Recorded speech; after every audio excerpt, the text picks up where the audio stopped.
Hello, listeners, and welcome to Retrospective Replay Episode 7, a serialized podcast taking an in-depth look at video games. This is Resident Evil 4.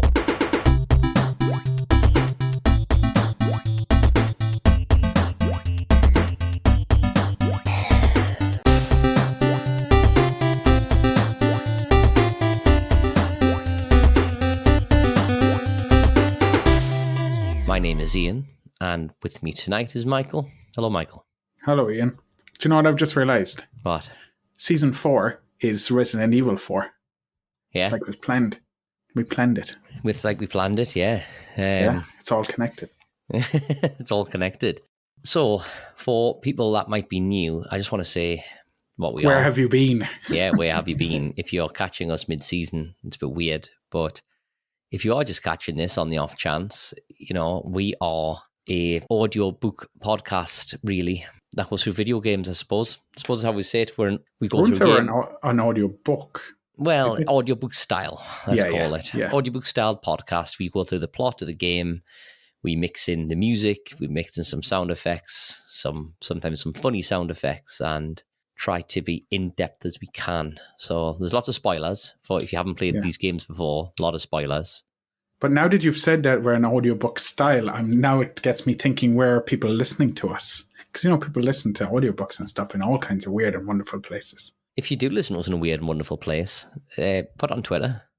Yeah? Or why do you listen to us? I mean, are we part of a routine? Have we become part of someone's routine? That would be cool. That would be cool, actually. Like every week they download it and listen to us while they drive to work, or, I don't know, go for a run or something. That's what I do. I download and listen while I drive to work, just to make sure there's no major errors. And, you know, spoiler alert, I found a major error last week and I had to change it and re-up the episode. What was the major error? Oh, when I was doing some of the sound, I managed to put the sound at the end of the podcast. Anyway, I just deleted it and re-uploaded it. No, right, okay. It happens, you know, now and again. Right, so socials, Twitter, Retro Replay Pod, Facebook, Retrospective Replay Podcast. No patch notes this week. So do you want to just jump straight in the game? Yeah, go. All right. Chapter 3-4, isn't it? Yes, that is the one. And we start in the main hall at the very top where Louise died. Straight away, you can see Ashley's health is back on the screen, so you know she's around. And then you can hear her struggling a bit. But before we engage with her, you're best off just grabbing some items. You know, there's a picture of Sadler. Yeah. And they're the ones that tend to move. And when you move them, there's like 5,000 pesetas behind them normally. We'll see Luis dead on the floor. If you interact with him, they'll say they'll pay for your death, I promise. But what we really need to be doing is saving Ashley. So how long has she been bound for? Like in that gameplay, 20 minutes? Probably, yeah. And nobody's been to collect her in that time. They only just come to collect her now as we get there. How convenient. Can't get the help. Apparently not. But there's no one there at first, so you need to get a gun out and shoot the restraints off her. My weapon of choice here, my Christopher Walken, was the rifle.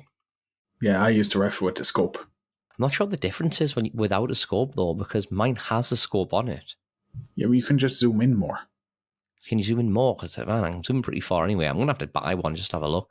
Well, I think had I replaced my sniper right by now? No.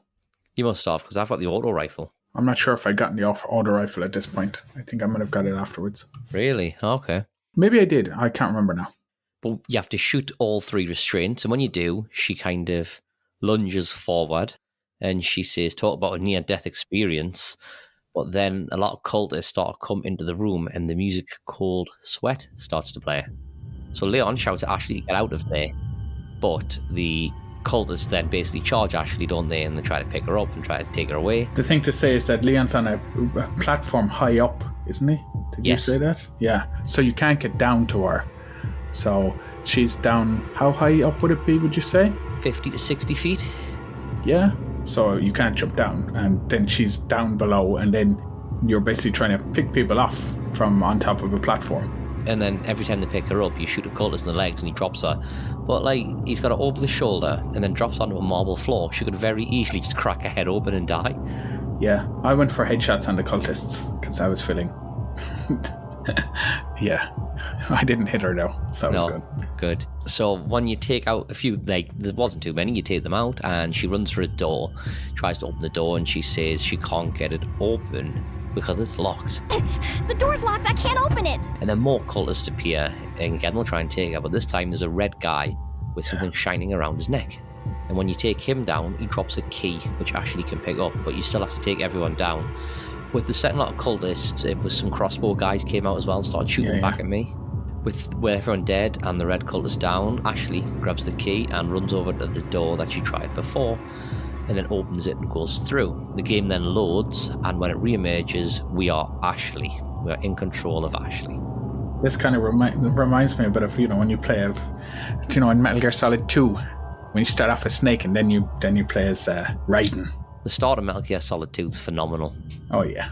And the rest of the game is still good, but it's just when you're playing as Snake in MGS2 right at the start on the tanker, you know you can skip that entire tanker section because the game asks you, doesn't it? It says, are you familiar with Metal Gear Solid? Yes or no. And then it goes like, have you played Metal Gear Solid 1? Yes or no. And if you say no to them questions, the game starts you straight on the big shell. Why? I don't know. But if you say yes, I'm familiar, it then puts you as Snake on the tanker, which is like, it's got to be an hour's worth of gameplay at least. I remember playing Metal Gear Solid 2 for the first time and then being really disappointed when I became Raiden. I was like, no, I want to be Snake. Yeah, well, everyone wants to be Snake, surely. Yeah, but I mean, it was a good game. It was a very good game. Maybe one for the future. Not the best, though. What one is the best? Snake Eater. Metal Gear Solid 3, yeah. Do you think? By far the best game of the whole series. I haven't played the last one, though, so. It was really good, the last one. 5? The one that had the Phantom Pain as this prologue to it. Yeah. No, it was the Phantom Pain, wasn't it? I thought the Phantom Pain was a short... Hang on.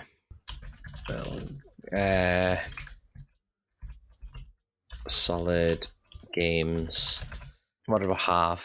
Phantom Ground Zeroes was the short one. Okay. And the Phantom Pain being the main one. Yeah, both very good. Anyway, we've gone off topic, sorry. We have, where were we? Yeah, we're Ashley. Ashley. What I was going to say was, I don't like this part of the game. And I guess it's probably because of the feeling of vulnerability you have as Ashley. There's very little you can do to defend yourself. And you've always got this sense of dread with enemies, I find. Yeah, but I mean, it makes the game very different. It's something different. I think, I think it was an interesting thing to do. Because other than that, you're running around with a shotgun and you're pretty much nearly invincible. Well, yeah. So as Ashley, we're in another part of the castle. You have an empty inventory. So we can pick a few things up around here. First of all, there's a yellow herb and a spinel in this first area. Moving on forward, and you see a cultist. And whenever you see a cultist sees us, the music Ganado 4 starts to play. Now, we can do two things really. We can escape from cultists, or we can attempt to destroy them, kill them. So Ashley can crawl under tables and objects and things where other people can't, which is quite good. But there's also lanterns on tables, and you can pick them up and throw them to burn the cultist. But Ashley auto-aims it, so you just go next to it, press X, and she picks it up and automatically throws it directly at the cultist. So you beat the first guy, and then you move... Oh, you don't have to, I suppose, but you go into the next room. And there's two ways to get here. There's a crank door, or there's a sneaky little hole on the right-hand side of the wall. So you move into the next area, and again, you can put yourself in a corner under some tables where the cultists can't get to you, which... Did you do that? No, I killed the cultists both times, the ones that were there. Well, I killed them as well. It's just you can do it from the corner where they can't actually get to you, and then you use the lantern. But then we have to use two cranks to open the door. I don't understand the point of having two cranks. I don't know. Me either. So you use the two cranks. When you use one crank, I think it opens a grate horizontally, and the next one does it vertically, something like that. Yeah. Then we can move forward. This goes down a corridor, and to the left-hand side, there's a door with a room. And this room is actually the final exit, but we can't leave yet, as you need like something to put in a center crank in the room. If you go up to the wall, Ashley, this is ridiculous. She says, I feel a draft coming from behind the wall. Maybe there's a secret passage. Is that really her first thought when she feels a draft? Well, maybe. I don't know. Maybe. It's a weird... She's already seen lots of weird things in this castle. Yeah, she has. It's a big castle as well. Yeah. We're nowhere near the end of it right now. And on the table, there is a note labelled the Butler's Memo. This reads, Knowing that Sir Ramon Salazar has no family, Lord Sadler must have used his strong faith in the Los Illuminatos to his advantage to talk Sir Salazar into undoing the seal of the last Plagas once done by his ancestor. Sir Salazar would never do such a thing unless he was in some way being used unknowingly. I should have sensed the Lord's dirty scheme sooner. I feel I'm partly responsible for all of this. I have no idea what the Lord is planning, but Sir Salazar was just being used. It is too late, however. Sir Salazar has already taken the Plaga into his body. There is no turning back once the Plaga has turned into an adult in the body. The Plaga parasite will not die unless the host dies. There is no cure. Perhaps Sir Salazar may have been vaguely aware of the Lord's plan all along, but it is so hard to tell. Nevertheless, there is nothing I can do about it now. I have served the Salazar family for generations. I am prepared to continue my services until the very end. See, you call it Sir Salazar. When I saw SR, I thought it was Senor, because they're Spanish. Oh, maybe it is. Senor Salazar. Maybe it is Senor Salazar. I don't know. That's what I read it as. Yeah, you're probably right. Probably is Senor Salazar. Senor. It's just strange because it's like everything's in Spanish, but it reads in English. Later on, you find a note and it reads in English, but you can see the note of the picture in the background, and obviously it's all in Spanish. So I'm starting to think, do these people speak Spanish and can read these things? But then why doesn't Leon speak Spanish to anybody? Too many inconsistencies. I'm going to rate this game 1 out of 10. It's broken to realism for me. Anyway, turn around, push on down the corridor to another door into a loading screen. And we end up in a new area, and now Ashley has a torch. Where did she keep her torch, Michael? I don't want to say. Dual function torch. Yeah, I have. Yeah. But she's never had one before. She's wearing a woolen vest with no sleeves and a short skirt. Where does she keep the torch? Why did I have the bowl, Bart? Why did I have the bowl? I don't know. Yeah, it makes no sense. And they were outside and it was dark and stuff before, and she never pulled out her torch before. Exactly. So, yeah. But then where's Leon's attaché case? Well, yeah, that's true. Where does he put his attaché case? Well, in this new area, there's not much to explore straight away. You push a bookshelf out of the way to find a hidden button. And pressing this button opens a barrier. Moving through this barrier shows another switch, and when you press that, it closes one barrier, then opens another. At this point, this bit seems totally pointless to me. That allows you to move on to find a stone tablet on the mantelpiece of the fire, next to another button, which you press, which then closes another door and opens the first door, which you go back through to press the original button, which opens the way to the end. I mean, I don't know. It didn't feel like a puzzle. It just felt like it was there to slow you down. Yeah, it does. It seems pointless. Anyway, this takes us to a stone dungeon corridor, isn't it? It's really dark. The corridor's very narrow, completely stone. But as soon as you cross over the threshold of the door, the music Evil Malaise starts to play. And you know the definition of malaise? It's feeling like uneasy, sickly. Yeah, which is probably perfect name for it, isn't it? Yep, malaise. It's down here as a general feeling of discomfort, illness, or unease whose exact cause is difficult to identify. I'm showing it's from either Latin, French. Mal is the French for sick. Right, probably all from Latin then, I guess. Yeah. And it's even darker now. So as you push on down the corridor, there's suits of armor that you walk past, which are super creepy. But at the end, there's could you call it? A block shift puzzle. You know them kids' toys where it's like a tile puzzle? A sliding puzzle is a sliding puzzle or a sliding tile puzzle or a combination puzzle. So there's 3x3, so there's meant to be 9 tiles, but there's 8 in there, and then there's one space, and then you have to move it around until you make it look like a picture. Yeah, and then you put in the last piece that we got from the mantelpiece to complete the picture, which is a coat of arms. This opens the door in front, which takes us to a small, what would you call it? Is it like a dining area or like a small kitchen? Looks like it's possibly an area for servants, right? Did it take you long to do that puzzle? Yes, God It took me forever. I reckon it took me probably about 4 minutes to do that puzzle. I just could not seem to get what I wanted. It took forever. Well, I had a look online for what the solution was afterwards, and supposedly you can get it in like really quickly, like just in a couple of moves. Yeah. But obviously I had it all jumbled up, so that didn't work for me, so then I had to do it. Oh, yeah. So in this next area, there's a chest with a gold bangle, and there's a top half of armor with the Salazar family insignia on it. When you take this, the door closes, and the armor spins on a lazy Susan. In its place now is a chest, and when you open the chest, there's a serpent ornament, which then, by taking that causes the door to reopen. I guess this is just a method to force you to take the piece, so you don't not leave the area without it. Yeah, because you can't get back there. So the door opens, and I hate this bit. I don't know why. It just freaks me out. You hear some heavy footsteps, and then the armor has come to life, and it's now chasing us. Oh, there's something actually in the HD project where there was the option to turn on the classic camera for Ashley, something like that. Oh yeah. So it's it's even more eerie and intimidating when cause she's kind of it's darker and a bit more kind of far away. You can't really see as much. Are the cameras fixed, or is it still behind her?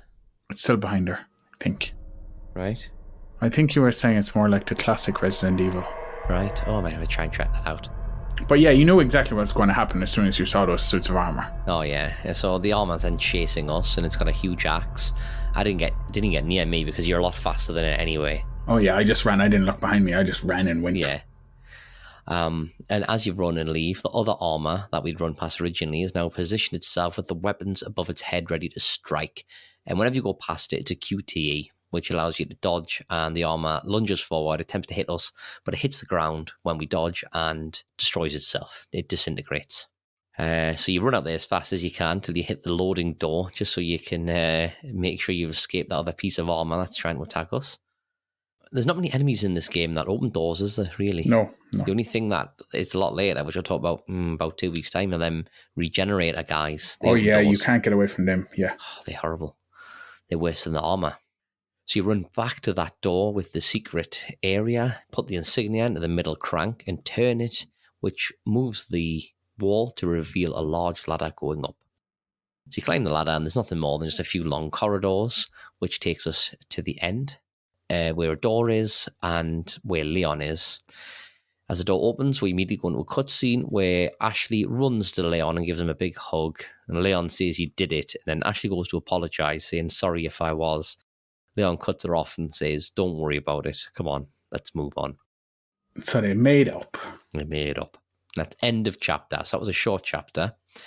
The next one's considerably longer, but my stats. So, amazingly, I didn't get 100% hit ratio. I got 94. I only got 73. Oh, right, okay.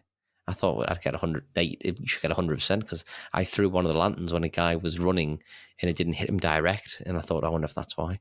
No, yeah, but this chapter also includes those cultists. Yeah, of course it does, yeah. So I got, oh, well, okay. So 94 and 80 total. I'm an 81 total. Right, still 1% in it. 11 enemies killed, 375 total. I killed 9 and 331. Died 0, 8 total. I died 0 and 9 total. All right. Does that include your 3 or is that your... I took off the 3, so it's 9. Okay. So on to the next chapter, 4.1. So immediately it starts off and says, you have received items from Ashley. And for me, I think I had some herbs and bullets, some pistol ammo. Yeah, pretty much the same. And then you get whatever money, a couple of thousand. Leon immediately gets a call from Salazar. Can I ask a question? Yes. Why can't you use Ashley to carry things later on? Well, that's it. She clearly had an attaché case with her. Yeah. Yeah, that's a good point. Salazar calls and says, what a touching moment we have here. And Leon tells him all spoiled, thanks to your interruption. Why don't you do us all a favour and leave before the audience gets... I'm allowed to swear. We don't put it down as the explicit, do we? You can beep yourself out. Yeah, okay. Before the audience gets pissed off. Is that really swearing? No, probably not. I mean, I think they say it in The Simpsons, to be honest. It's just in. I'm pissed off. Yeah, you're not saying you motherfucker. Now you can beat me. Salazar replies saying, "You're nothing but an extra in my script, so don't get too carried away. Your biggest scene is over." Leon's retort is, "I don't ever remember being a part of your crappy script." Salazar replies, "Well then, why don't you show me what a first-class script is like through your own actions?" That's the weirdest interaction. Yeah. Of metaphors, just wow. I don't know why. It just feels unnatural. It does feel unnatural, yeah. So we're back exactly where we started on the last chapter, at the top of the hall area. But now there's only one way to go, and if you're looking at the map, that's like at north on the map, up on the map. Yeah. Whatever you want to call it. Through a door into a new area. And this new area has this weird, large vehicle. It's got like massive wheels, but the wheels are like cogs with a platform on the top, and it runs on tracks. But the tracks are like flat, cogs, for lack of a better word, like a worm gear type of thing. No, not sure how to describe it, but it just means all it can roll is forward and back about 100 feet. So you jump on that, and Leon tells Ashley to wait. You move over to the other side, through a door into a new area, which is obviously very hot because you have a heat haze for starters. It's like kind of red, and what is it? Is it lava? Must be lava. Yeah, it's molten iron. I think it's lava, like molten rock or something. Yeah, I think so. So there's a camera immediately moves around the area to show us there's a chest that we need to get to. What you see is a Ganado then man a kind of a mechanical dragon. Yep. It's like the face and the neck of a dragon that then leads to a pillar where he comes out of. And the first one's pretty easy to get to. As it's coming towards you, you can just shoot him with a pistol or a rifle, which will then cause the Ganado to drop off into the lava, and then the dragon also sort of disintegrates away into the lava as well. When you do this, that brings up a chest in front of us, so we can run down and grab the chest, which I think had 5k in it. So the next bit, there's a Lazy Susan for us to go through. I don't understand the point of that. It's like a rotating Lazy Susan with 2 doors and a fence. So you jump through the gap, run the other side and wait for the gap to come, or just jump on the gap and wait and then jump off the other side. It just slows you down slightly, I guess. When you get to the other side, there is another dragon that activates and you're attacked. And the dragon killed a Ganado for me. By mistake, of course. But defeating that one, which again isn't too hard, you just get to the side of it, because it's not very quick. It takes ages to come down. You can hear it run on tracks, can't you? It clicks. And I shot the guy, which then caused another chest to pop up with an Illuminado's pendant. So I had 2 at this point. Running down towards where the chest is causes a third and final dragon to appear. And this one is quite hard to kill. Yeah, because it's really hard to get an angle on the guy. Yeah, you might probably do it the same way, but I ran to one side, wait till it turned and attacked me, and as it attacked me, I ran to the other side. So say I went all the way to the left, it attacked me, I ran all the way to the right. So before it had time to finish its attack and turn, I then shot the guy. Yeah, as long as you avoid the fire that it breathes out behind the wall, you're fine. When you beat this one, it causes the dragon to collapse, and then a platform of like stairs raises out of the lava to the chest. And in the chest is a lion ornament. So you grab that and then backtrack to Ashley. There was also a pendant, an Illuminados. Yeah, I said that one off the second chest. Okay. So now we have to backtrack, don't we, all the way to the first wall that originally closed on us when we met Salazar. But fortunately, we don't need to walk it. There's a very convenient cart. Yeah. Like on tracks or something. It's like a mine cart, but it's more fancy. Yeah, it's far more fancy. It's got like really nice sort of leather plush seating. Yeah. Looks like what are them sofas? Them nice sofas. A chaise longue. No. I can't remember what it's called. Man, it's like an English sofa, I think. Chippendale.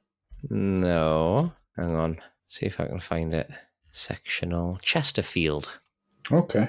It looks like the pattern looks like a Chesterfield. Hold on, I'm going to Google that. If you do Chesterfield sofa. Oh, yeah. Well, first of all, it showed me where I could buy sofas in Chesterfield, but then when I clicked images, it showed me. Yeah, no, it is. That's like a Chesterfield. With the buttons on it. Yeah. So anyway, that takes us all the way back to that area, the first bit, which is a nice, quick way of getting there. You get out, and we go back to that wall. And when you interact with it, it says, a beautiful decoration, but something is missing.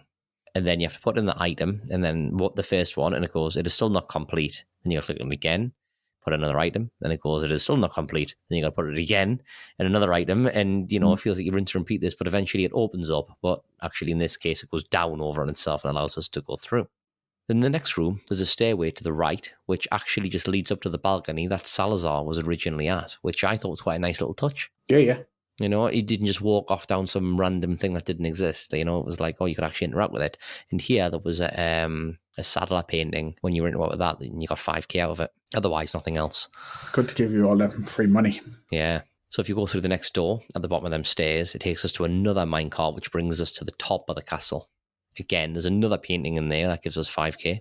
And for us, now this is where the game changes a bit, because we're playing on easy. So I'm going to stop playing games on easy for the podcast now. I'm going to go on to normal, because we've actually missed out a bit of stuff. But yeah, but I mean, the story is the important part. It doesn't really affect the story. It doesn't affect the overall story, but you do miss out on a note, surprisingly. All right, okay. Not that it matters too much, but I'll tell you which note it is. In this area, if you go to the right, there is a merchant room where the music Serenity starts to play. And here there was a note called Sample Received. Yeah. You actually find this note later on if you play on normal, but for now it was in here. And it says, as you may have heard, Luis Serra has been disposed of by Lord Sadler. The sample is back where it belongs. I had hoped that the whole matter could be resolved without troubling the Lord. However, as long as the sample is safe, we can all rejoice, for our time is nearly at hand. Now that the sample is back in our safe hands, it is a bit more difficult for that troublesome woman to get it. The troublesome woman? It's Ada, isn't it? Yeah. In light of all this, it is unfortunate that Serra had to go. Like us, he would have had a bright future if only he had shown faith in our beliefs. As for the other two Americans, the Lord has left the matter in our hands. We must not disappoint the Lord. We shall capture Ashley and take her to the Lord and dispose of the American agent. I know why the notes are here to help progress the story, but why are the notes there? Why would he write that down and then leave it there? For reasons. Yeah, reasons.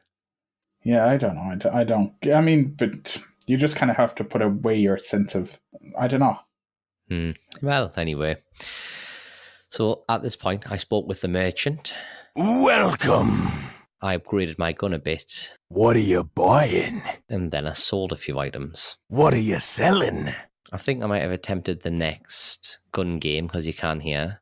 Yeah, I think I did. I kind of got a bit bored of it once I knew there was only for bottle caps. Or when those little ornaments. Yeah, it's fair enough. So you leave, go out the door to the other side of the corridor, and into this room, and there's a weight puzzle. So it's just like in the first room where we had to do 2 buttons. This time we have to do 4 buttons. So you stand Ashley on one button, and there's 2 giant statues to move on the other 2 buttons.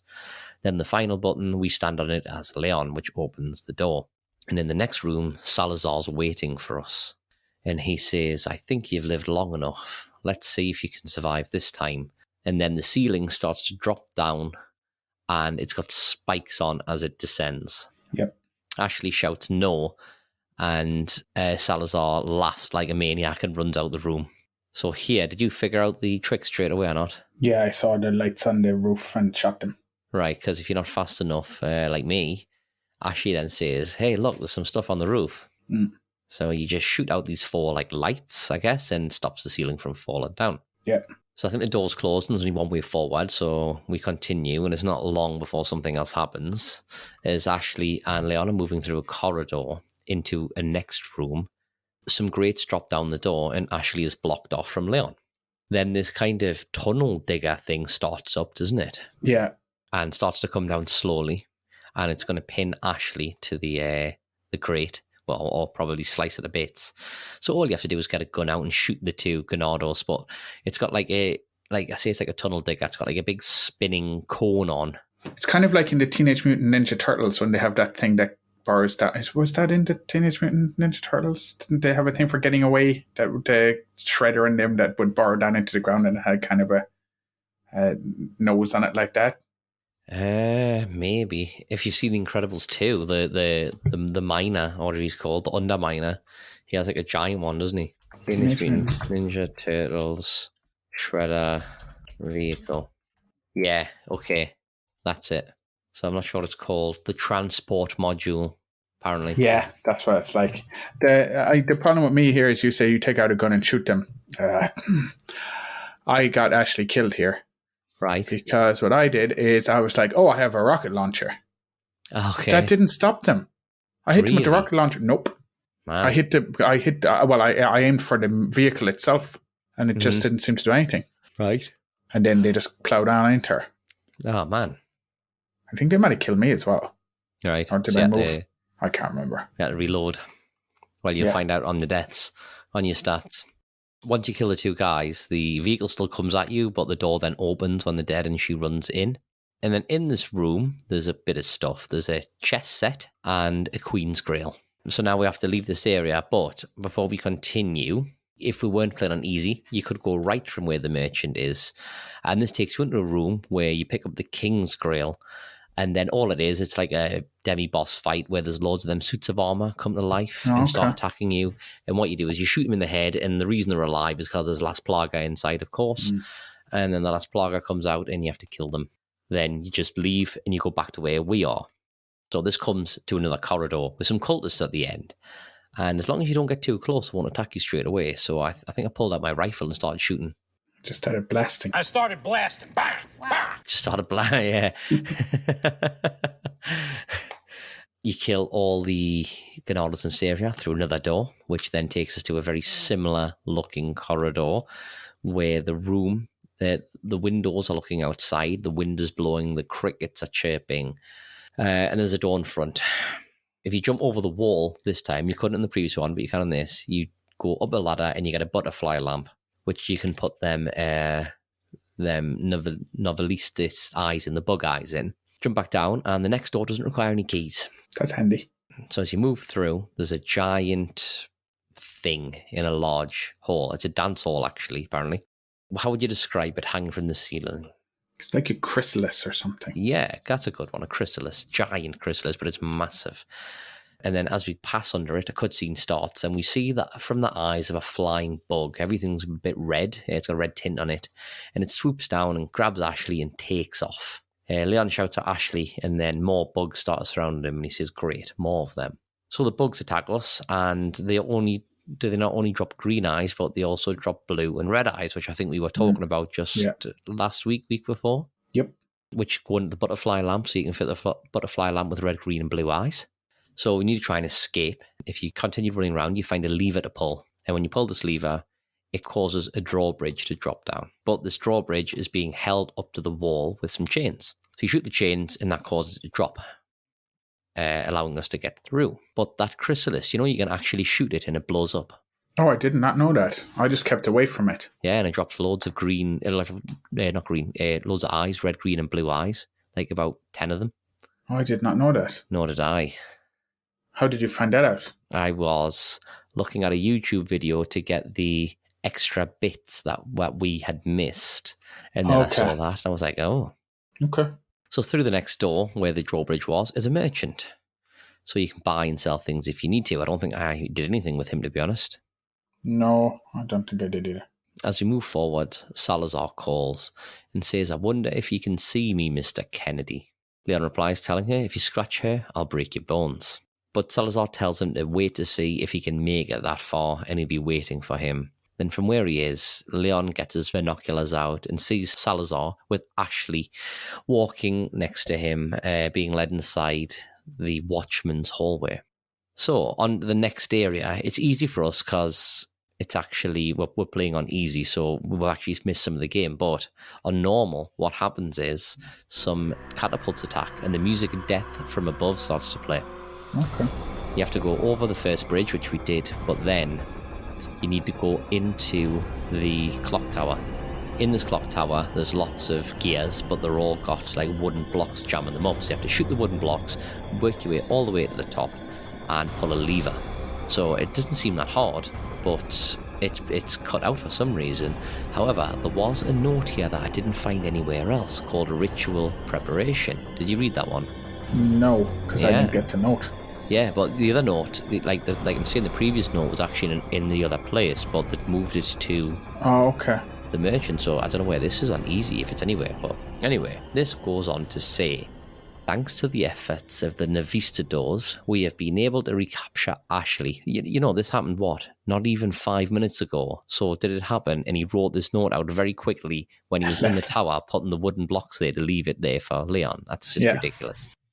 We shall prepare for the sacred ritual as quickly as possible and make Ashley an official member of the Los Illuminados. While we prepare for the ritual, for those who feel inclined can attend to our American friend. We should be able to hold off our friend for at least a little while by jamming the gears in the clock tower with something. Oh, that's probably why you don't see it, because it wouldn't make much sense. Yeah. I think if we jam the gears in 3 places, it should give us enough time to prepare everything for the ritual.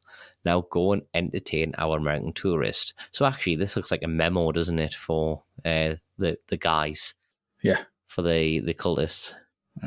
So like I said, you pull the lever, which causes the bridge to move around. But for us, that lever was just outside on the bottom, wasn't it? And as it swings round, we move on to the next room. So again, because we're playing on easy, I'm sick of saying this, I'm not going to play a game on easy again now. There was actually meant to be loads of guards on the bridge, but for us it was none. And as we go into this room, there's a Garrador. The music Garrador plays, but there's meant to be 2 Garradors, and we only had to fight 1. Yeah. Yeah, so it's a bit... It was easy when it was only 1. Yeah, it was. I think we're shortchanging people here, aren't we? No, because it doesn't affect the story. Okay. This Garrador, for me, was pretty straightforward. I just stood at the bottom with a rifle, I shot the bell, and then when he turned around to go for the bell, I shot the Plagas on his back. But he never really attacked the bell, because I'd shoot the Plaga before he could even do anything. And there's a couple of other guys, but you have to go through the door at the end of the corridor by going up a couple of sets of little stairs, and the next room is basically pretty much the same looking thing. There should have been some guys there, but there wasn't. And you go through the final door to the cutscene that plays. Leon shouts for Ashley, and Salazar's there and says, "Mr. Kennedy, don't you know when it's time to throw in the towel?" Salazar pushes a button, and the floor gives way under Leon and he falls down. As he's fallen, he throws out a grappling hook. Where's his grappling hook exactly previously to this? Maybe that could have come in handy a couple of times. Yeah. And this embeds itself into the wall, and it stops his fall. Salazar is listening in on like this, like a trumpet, like an ear horn or an ear trumpet. An ear horn? Yeah, an ear horn. A listening horn. Yeah. And then Salazar says, "Where's the satisfying sound of one impalement?" It's like Mr. Burns, isn't it? Yeah. Leon says, "Won't fall for this little trick," and then he shoots a bullet into the ear horn, which causes a loud sound, which annoys Salazar. Salazar then says, "How dare you, no more games, kill him." And then he turns to one of his Verdugo bodyguards and tells it to kill. The bodyguard then leaves, and Salazar jumps off the throne and walks off, telling the other Verdugo, "Quickly, we shall prepare for that ritual." Then this other bodyguard pushes Ashley along, and she says to herself, "Leon, you're still alive." So we hit loading screen, and Leon gets safe on the ground and gets a call from Salazar. Salazar tells him, "So maybe you have 9 lives, but it doesn't matter now, Mr. Kennedy. I've sent my right hand to dispose of you." And then, do you remember what the next line is? Absolutely stupid. Leon asks Salazar, "Your right hand comes off." Your right hand comes off, yeah. It's just like, no. Why? And then he's like, "Die, you worm." Ugh. Yeah, die, you worm. The writing in Vagrant story was much better than this. Oh yeah, it was much better, yes. Yeah, because I called him a worm in that, doesn't he? But it's much better overall. So we're now in an underground sewer. Straight away, there's a crown on a dead guy. So make sure you pick that up. There's a bit of ammo, and there's yellow herb. And now, if you talk to the merchant... Welcome! He has some new items. Got some rare things on sale, stranger. This merchant gets everywhere. He does get everywhere. And he has the striker shotgun. So did you pick the striker up at any point? Did I? I did, yes. You did? Yeah. All right, I haven't taken it. I'm nearly beat the game now. I haven't taken it. I'm still at my right gun. Although I did find I was starting to run out of ammo. Yeah. The guns, I mean, yeah. The ammo is the annoying thing in this game, but I beat it. Well, if you do a new game plus, you'll not run out of ammo. Okay. So you have to move up a large ladder. and then through the sewers, which is leading to a door. And as we get towards the end of the sewers here, we see from some eyes that something is watching Leon. You get the end of the sewer and you pass through the door, which puts us into an underground maintenance area. Machinery is humming and lights are flickering. Moving forward slightly, we see from the eyes of the creature again, and it moves at very high speed, doesn't it?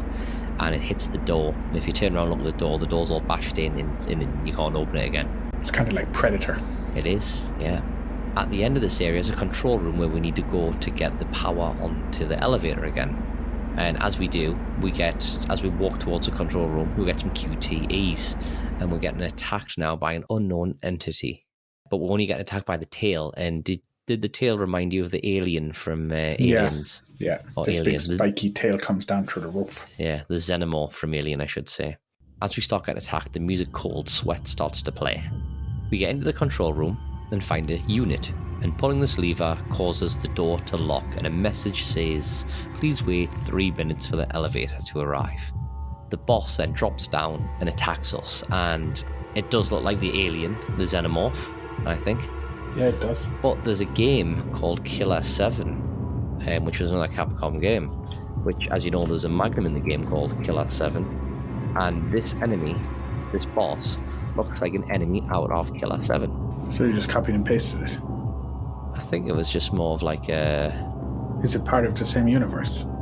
No, it's not part of the same universe, but yeah, I think it was kind of like based on, like, kind of, it's a, I don't know, like a precursor to it in a way, I suppose. It's like a prototype design. I think they just wanted something to, you know, put around the two things. But so this boss, how did you get on with the boss?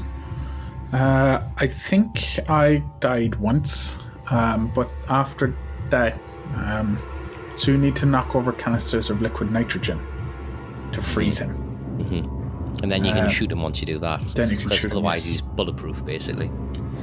Yes, however, I also just decided then that I was going to run away from him until the lift came. Okay. The elevator. Because, well, I didn't need to kill him. Yeah. So I tried it once, I died, and then I decided to just wait for the elevator. Right, okay. I mean, that is one strategy you can do. I froze him and then pulled out my rocket launcher, which we'd got from the... Well, yeah, then you can kill him with one. Yeah, I had wasted my rocket launcher on that bloody earth-boring machine. Yeah. So I just blew him to bits straight away, you know, the first canister. So the boss was alive for 10 seconds. And when you kill him, you get a crown jewel, which you can then put on the Salazar family crown, which is worth 48,000 when you sell it. See, I didn't get that. Pesetas. I'm just wondering. I know it's not a currency they use anymore, but what is 48,000? It's like about 300 euros. So it's not very much for a gold family crown, is it? No. So yeah. Anyway, once you leave and the elevator arrives, once you kill the boss, the elevator arrives straight away. You don't need to wait the 3 minutes. You jump on the elevator and write it down. This starts in the cutscene for us. And on the fortress in the island, Sadler is on his throne. And there's a really, like, jacked up dude kneeling in front of him. And his face is covered in scars. Yeah. Sadler says, it seems that Salazar's having difficulty taming the American pig. Salazar had his chance, Krauser. Go get the girl. Oh, and dispose of the swine while you're at it. And Krauser says, consider it done. And that's end of chapter. And then I was asking myself, who is this guy? Yeah. Did you know him? No. Okay. So he's not from a different Resident Evil? I don't think so, you know. Is he? I don't think so. Jack Krauser, appearances, no. Resident Evil 4, Resident Evil 4 Mobile Edition, Resident Evil The Dark Side Chronicles, Resident Evil The Mercenaries 3D, and something called Teppen. What the hell's Teppen? He's meant to be his former training buddy. Now he's a bad guy. I'm sure he's got history. Well, they seem to have some history. Well, maybe he doesn't. You don't know that yet. No, not right now. I'm sure we'll find out. Anyway, end of chapter. Right, starts. So, hit ratio. That was 78 and 80. I got 77 and 81. So he's still at 1% ahead of me. Enemies killed 25 and 400. 22 and 353. I'm never going to catch you on that because of that other way I went. Yeah. And then died 0 and 8. I died 2, which now would be 10? 11. 11. Yeah, so that is it. So I guess burning questions now is, where is Ashley? Is she okay? When will we see her again?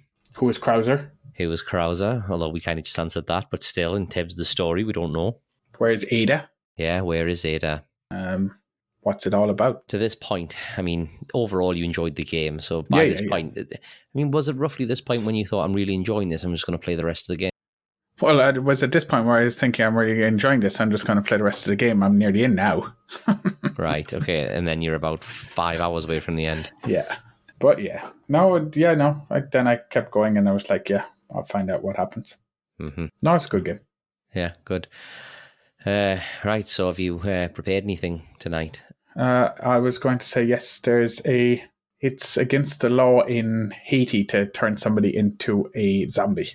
It turns out that the original meaning of the term zombie is basically from a Haitian Creole word called zanbi, and it refers to living dead or a person who doesn't have any free will or character. Mm-hmm. And according to traditional Haitian beliefs, a person could be zombified by a voodoo doctor or a sorcerer, whatever, voodoo doctor called a bokor. Yeah. And what they'd do is they would, through the use of dark magic, bring the victim into a state of near death or into a deep coma, and then their family would bury them thinking that they were dead. But then the bokor would come and dig them up and revive the victim as a zombie. So basically they'd have no free will. They do whatever they're told. One theory is that the zombification comes from giving them some drugs. Tetrodotoxin. So it's a chemical that comes from a puffer fish. So if The Simpsons, when Homer eats the puffer fish that's cut incorrectly. And he's going to die in 24 hours. He's going to die in 24 hours, yeah. But supposedly, it seems that zombification comes from ingesting, as stated by Article 246 of the Haitian Criminal Code, substances which, without giving death, will cause a more or less prolonged state of lethargy. So that's in Haiti why it's illegal to turn somebody into a zombie. Which, yeah, I mean, you can see where it comes from, where the idea of people coming back from the dead, but they're just drugged into a stupor. No, that's very interesting. And the pufferfish so many facts about zombies. Sorry, yeah, pufferfish. There you go. Pufferfish, Simpsons. Yeah. You can't do an episode where I talk about The Simpsons. The Simpsons have done anything. How many episodes of The Simpsons is there? Fugu. Is it Fugu? Fugu? That's the Japanese first name for it, isn't it? The pufferfish. If I Google Fugu, yeah. The Fugu fish. More than 60% of all fugu poisonings will end in death. After the toxin has been consumed, you have less than 60 minutes to get respiratory treatment, which is your only hope in surviving the effects of this powerful poison. So the fact that they said in The Simpsons it was going to be 24 hours, that's a bit wrong. Yeah. But I don't think I'll ever try fugu. I don't really like fish, so seafood. You don't like fish? I like white fish, cod, sea bream, whatever, but I don't really eat much of that seafood. All fish is pretty much white fish. Salmon. I mean, you probably don't like other mollusks and shellfish and that kind of stuff. Okay, shellfish and stuff and, calamari sort of thing. Not for me. Oh, man, I love all that kind of stuff. Yeah. Yeah. Anyway, right, well, this episode will be getting on for 50 minutes at this rate. Maybe it's 45, but... See, the problem with doing long ones now is that if we're part of people's routine and they're like, oh, this will be the 40 minutes that I drive to work. And then if there's extra, they have to go and sit in the car park. I'll just catch it on the way home a bit, maybe. Maybe. I'll watch it in 2 goes. I'll watch it halfway driving to work, halfway coming back if I'm driving. Fair enough. Cool. All right.